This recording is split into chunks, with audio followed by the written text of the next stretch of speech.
Donc, bonjour à tous. Et je vous présente également les salutations de Chiara Zazzaro, qui ne peut pas être là aujourd'hui, et dont je serai moi parler. Et je suis une sinologue.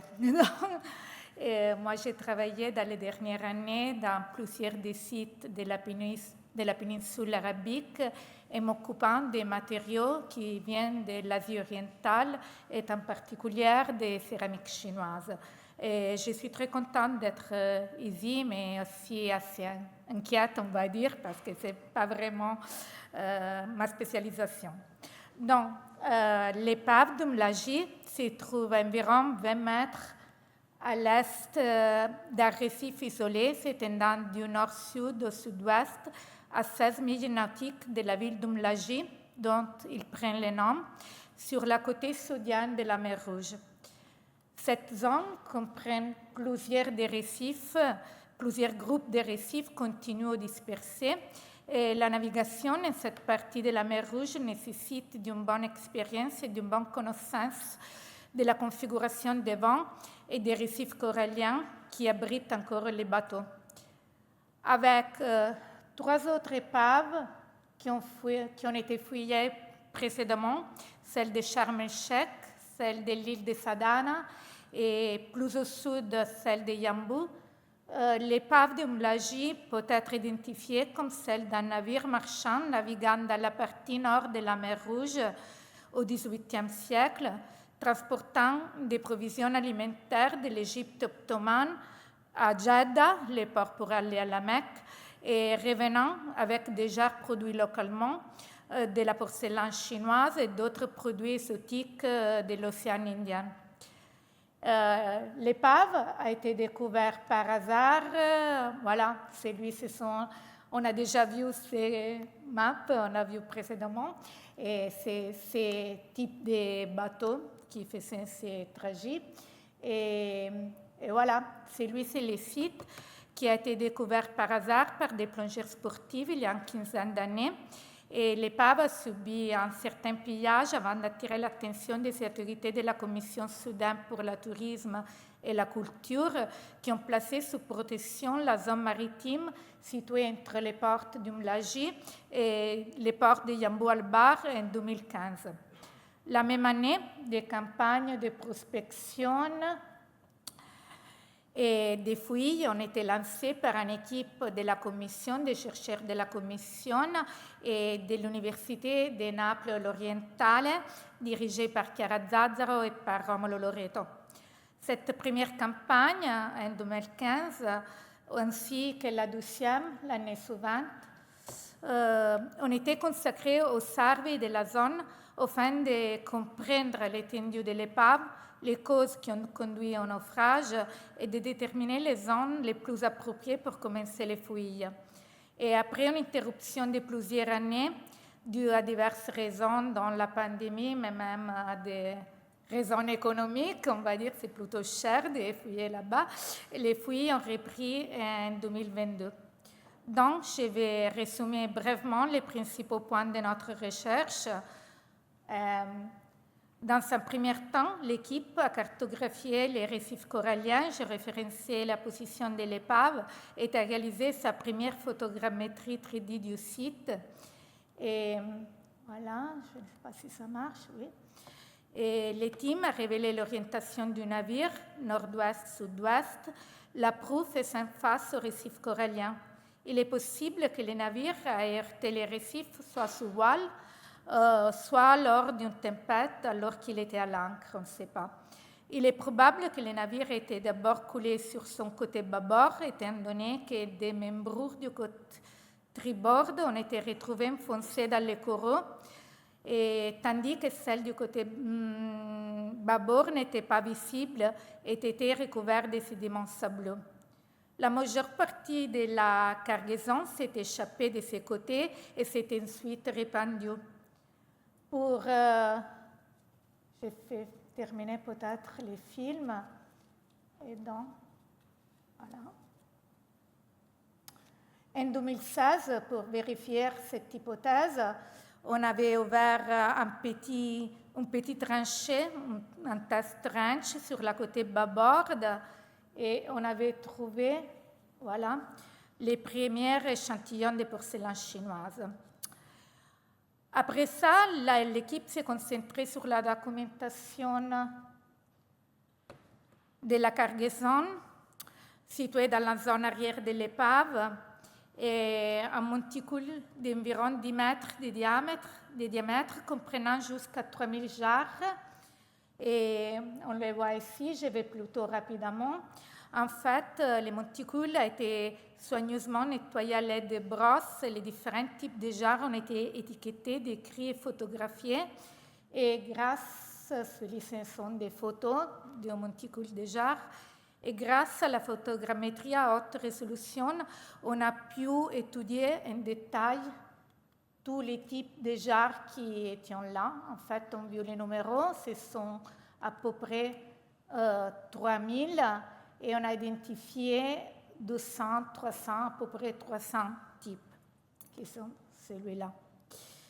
Et en 2022, après ça, l'accord pour la poursuite des fouilles impliquait les ministères saoudiens de la culture, de l'University de King Abdelaziz University et King Abdullah University, ainsi que la collaboration de l'Université d'Alexandrie en Égypte et bien sûr, encore une fois, l'Université de Naples l'Orientale. Et après un examen, parce que plusieurs années ont passé de la dernière fois qu'on était sur le site, donc après un examen de l'état du site, l'équipe a ouvert un sondage. Cette fois, on a fouillé de 10 mètres sur 4 dans la moitié arrière de l'épave du côté bâbord. L'excavation a été réalisée à la main et à l'aide d'un airlift. Et une partie intégrante du projet consiste à former l'équipe saoudienne à plusieurs techniques d'archéologie sous-marine, notamment à l'utilisation de l'airlift, des sacs de lavage et de la conservation sur le terrain. Moi, en l'absence de Chiara Zazzaro qui dirige les fouilles, faute de temps, je ne m'étendrai pas aujourd'hui sur des techniques utilisées pour les fouilles et les structures du navire qui feront l'objet d'une publication prochaine, mais je me contente de donner quelques brèves coordonnées pour passer ensuite à l'étude de la cargaison des porcelaines chinoises qui fait l'objet de mes recherches. L'architecture et les mesures du navire sont massives, environ 40 mètres de longueur, et sont similaires à celles des épaves de l'île de Sadane et de Sharm el-Sheikh. L'analyse du bois a confirmé l'utilisation des essences méditerranéennes, en particulier du chêne pour les quilles, on voit ici, et du pain pour les membrures. Et au cours des fouilles, autre que les restes du navire, on voit des autres images ici. Et ici, ce sont l'identification du bois. Mais je voulais dire, au cours des fouilles, une grande quantité de matériaux a été découverte, notamment des porcelaines, de la faïence, des objets métalliques, des objets en bois, etc. Et on est classé en tant qu'objet de cargaison la porcelaine, les verres, les noix de coco, les noix de muscade. Des objets personnels aussi, on a trouvé un cuillère, un poigne, des autres objets qui étaient de l'équipage. Et la nourriture consommée par l'équipage, donc on a des restes d'os de moutons, des chèvres, des noisettes, des grains de raisin, etc. Et puis l'équipement du navire.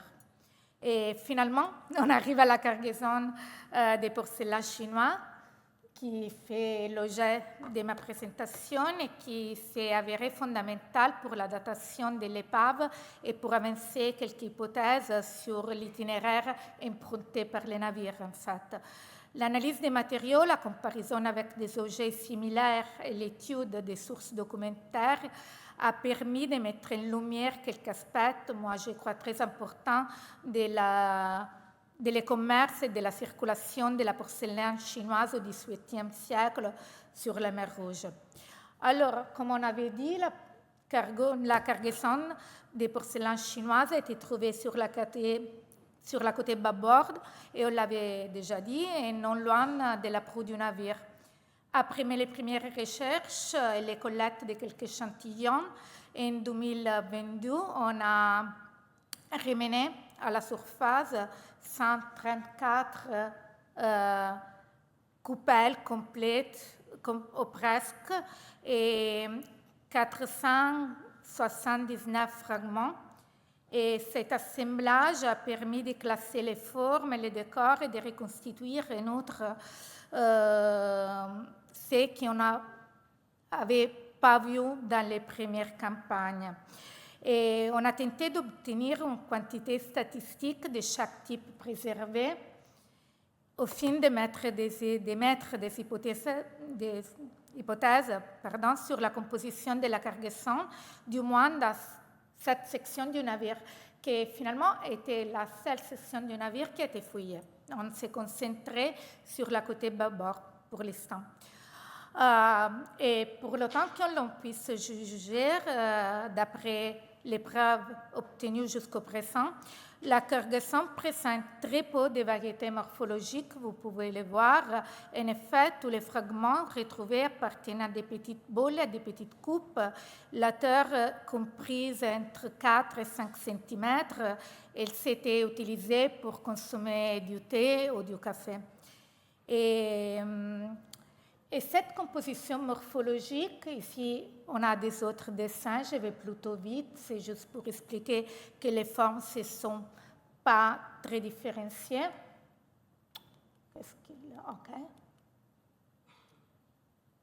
Je disais, la composition morphologique de la cargaison pourrait avoir plusieurs explications.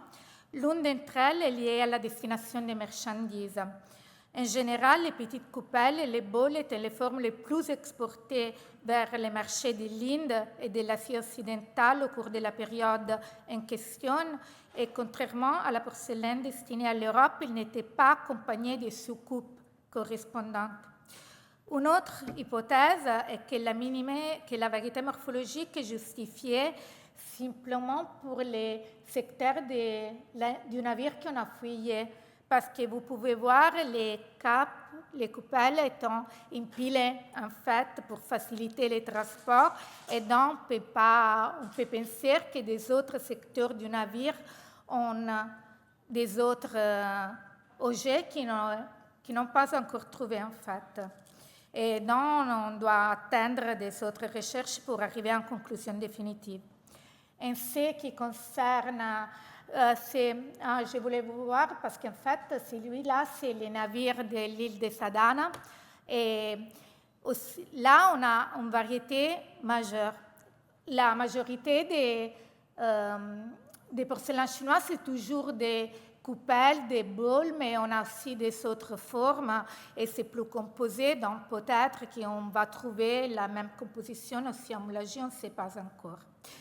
En ce qui concerne les techniques décoratives, la plupart des pièces appartiennent à des petites coupes dans lesquelles une glaçure monochrome bleu à haute température est utilisée en association avec des émaux appliqués sur la glaçure lors d'une seconde cuisson. Et les émaux qui étaient dans la cartouche que vous voyez réservée au fond du fond bleu ont disparu à la suite de la longue immersion dans l'eau de mer. Et dans certains cas, l'empreinte, on peut voir l'empreinte qui a été lacée, on peut voir la décoration qui suggère qui était fleurie, qui était des fleurs. Et le même schéma décoratif est présent sur des petites boules à fond café au lait, généralement connues sous le nom de Batavia, de la ville de Jakarta ou Batavia, d'où on était importé en grande quantité vers l'Europe au XVIIIe siècle et qui présentent la même décoration. Tous les autres fragments appartiennent à la typologie qu'on appelle avec le nom en chinois, avec le nom de Xinhua. Et en Occident, on l'appelle au décor bleu et blanc, c'est-à-dire qu'il présente une décoration en cobalt sous une glaçure alcaline. Et dans certains cas, les motifs décoratifs ont probablement aussi été complétés par des émaux polychromes, on les voit ici, et qui perdus en raison de l'action corrosive de l'eau salée. Au total, on a distingué 11 motifs décoratifs différents et qui on peut diviser en 3 groupes, les motifs floraux, les motifs paysagers ou figuratifs et les motifs symboliques. Donc, je vais m'attarder juste sur certains d'entre eux qui offrent comparaison précise et en particulier, celui-ci sont des autres exemples, mais je vais me concentrer sur celui-là, qui sont des coupes qui sont décorées avec un arbre dont le tronc émerge d'un sol recueilli, tandis que de l'autre côté montre un simple touffe d'herbe. Et le même motif décoratif qui est appelé de Blue Pine Pattern dans la littérature a été reproduit sur des dizaines de milliers de coupelles et de sous-coupes, dans ce cas-là, dans la cargaison du Geldermalsen, qui est un navire de la compagnie néerlandaise des Indes orientales qui a coulé en 1752 au large de l'île de Bintan, dans l'actuelle Indonésie, et qui a été redécouvert en 1985, je crois. Oui. Ce n'est pas le seul type.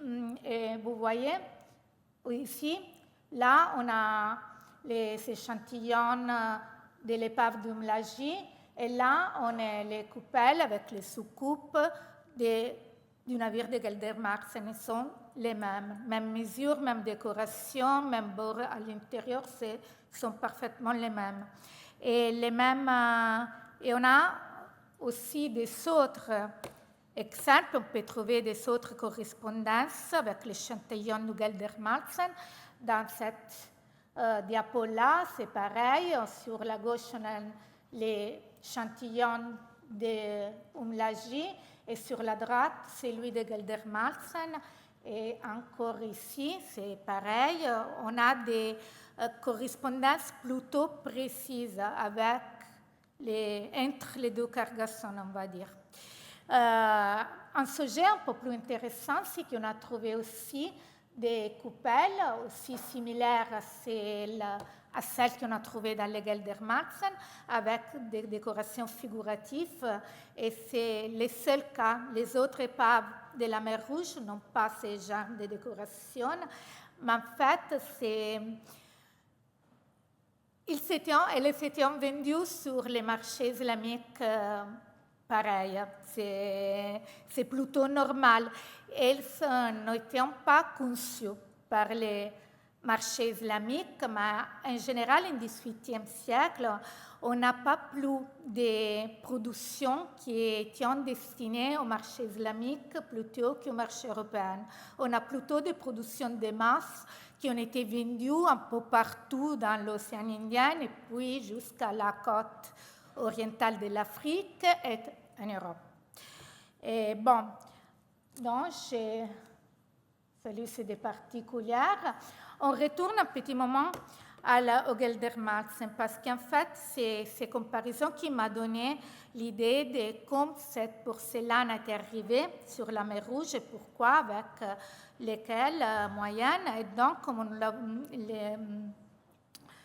comme nous avons dit, les Geldermalsen s'étaient coulées au large de l'île de Bintan en 1752 et a été découvert par Michael Archer en 1985. L'examen des documents et les études menées par Christian Jorg nous apprennent qu'avant de faire naufrage sur le chemin du retour vers les Pays-Bas, les Geldermalsen avaient fait escale dans plusieurs ports asiatiques, déchargeant et chargeant ces marchandises. Et ici, c'est en anglais aussi. Alors, en particulier, le navire est parti de Zélande en août de 1948 et est atteint Batavia, Jakarta, à la fin du mois de mars du 1949. De là, près de 3 mois plus tard, il a mis le cap sur Dashima, en Japon, où il est arrivé en août.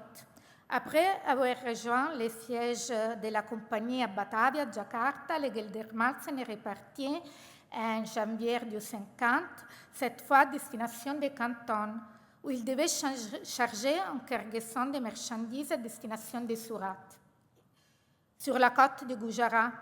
dans le nord-ouest de l'Inde, et c'est ce point-là qui est important pour nous aujourd'hui.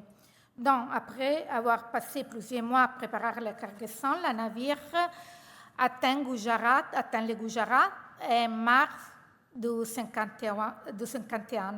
Après avoir rapidement déchargé la cargaison à Surat, embarqué de nouvelles marchandises, le Geldermalsen reprend la mer en avril pour retourner à Canton et charger les marchandises dans la porcelaine qui doit être livrée aux Pays-Bas. Et enfin, il a fait naufrage, donc il n'est jamais arrivé et c'est fini là. Et en comparant la commande de porcelaine pour cette année établie pour les directeurs du Conseil général de la compagnie, la facture d'expédition du Geldermalsen et la cargaison effectivement trouvée à bord de ces navires, Christian Jorge est parvenu à la conclusion que dans la hâte d'entamer les voyages de retour comme d'année s'est terminé par le naufrage, les supercargos du Geldermalsen n'ont pas tenu compte de la commande envoyée. Et ce sont, on a chargé les articles qui ont été déjà stockés à Canton. Donc, qui ont été déjà à Canton, très vite. La porcelaine pour l'exportation n'était pas produite à Canton. Déjà, elle est arrivée à Canton, mais était stockée pour 2 mois avant de partir. Donc, mon hypothèse est qu'une partie de la cargaison de porcelaine de l'épave d'Umlaji provenait à l'origine du Geldermalsen lui-même, et en particulier des marchandises qu'il avait déchargées à Surat au printemps de 51. Et après ça, il a été vendu en fait sur le marché de Surat et avec quelques autres coupelles, quelques autres marchandises d'exportation de Chine de dates similaires. Les marchandises avaient trouvé leur chemin vers la mer Rouge à bord d'un navire indien. En fait, j'ai des éléments qui me permettent de détailler cette hypothèse. Tout d'abord, la composition, on l'a vu, et la qualité stylistique de la cargaison de porcelaine et le fait que c'est le pareil en fait de celui de Geldermalsen. C'est vrai qu'il y en a une certaine continuité dans les motifs décoratifs de la porcelaine chinoise, mais c'est vrai aussi que les artisans travaillaient sur des répertoires et que ces répertoires ont changé très souvent. Donc, c'est possible que la production, c'était la même, en fait. C'était la même production qui était stockée à Canton et qui est partie d'avant pour Surat et après encore pour les Pays-Bas. Et des autres éléments à prendre en considération sont les statuts des hubs commerciaux du Gujarat et les réseaux mercantiles qui fleurissaient déjà autour de la péninsule indienne depuis plusieurs siècles. Les routes entre la Chine et le Gujarat, puis du Gujarat au Golfe d'Aden et vers le nord, le long des côtes de la mer Rouge, faisaient partie intégrante de celle qu'on appelle maintenant la route de la soie maritime. Et le rôle clé joué par Surat dans le commerce effectué le long de ces routes avait déjà commencé à se manifester au XVe siècle et était grandi à partir du début du XVIIIe siècle, lorsque la compagnie hollandaise, la compagnie néerlandaise, avait installé un établissement à Surat. Une fois arrivé à Surat, les cargaisons de porcelaine étaient triées pour être expédiées vers les différentes destinations, à la fois sur des navires gérés par la compagnie elle-même et sur des navires indiens, après que les marchandises aient été vendues ou enchérées aux marchands locaux. Enfin, les marchands du Gujarat, en tant qu'armateurs aussi, ils contrôlaient une grande partie du commerce de l'océan Indien avec leurs navires et ces marchands, outre leur activité commerciale, coordonnaient également, on l'a vu, les rituels du Hajj et les pèlerinages à la Mecque, en traversant d'abord l'océan entre Surat et Aden ou Mocha, puis remontant la côte de la mer Rouge jusqu'à Jeddah, où ils s'arrêtaient en fait.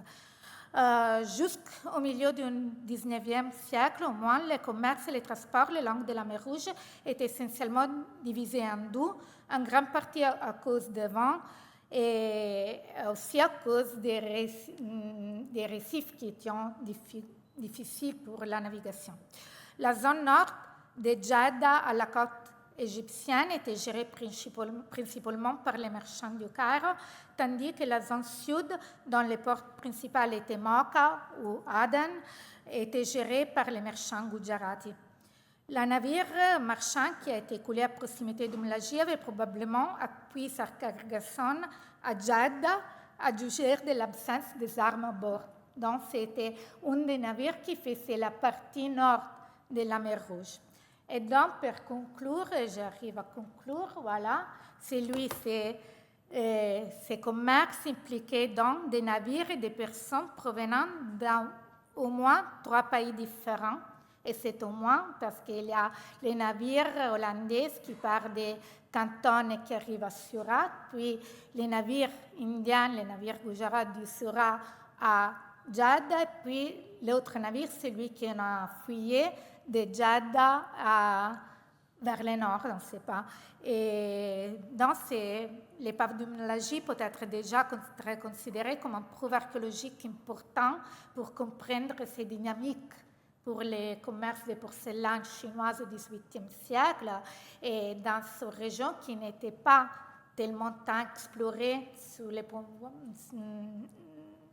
n'a pas fait l'objet des pots d'exploration archéologique encore la mer Rouge. Et donc, on espère de recommencer l'année prochaine et de finir ce qu'on a commencé, de trouver encore quelques évidences pour ça. Merci bien.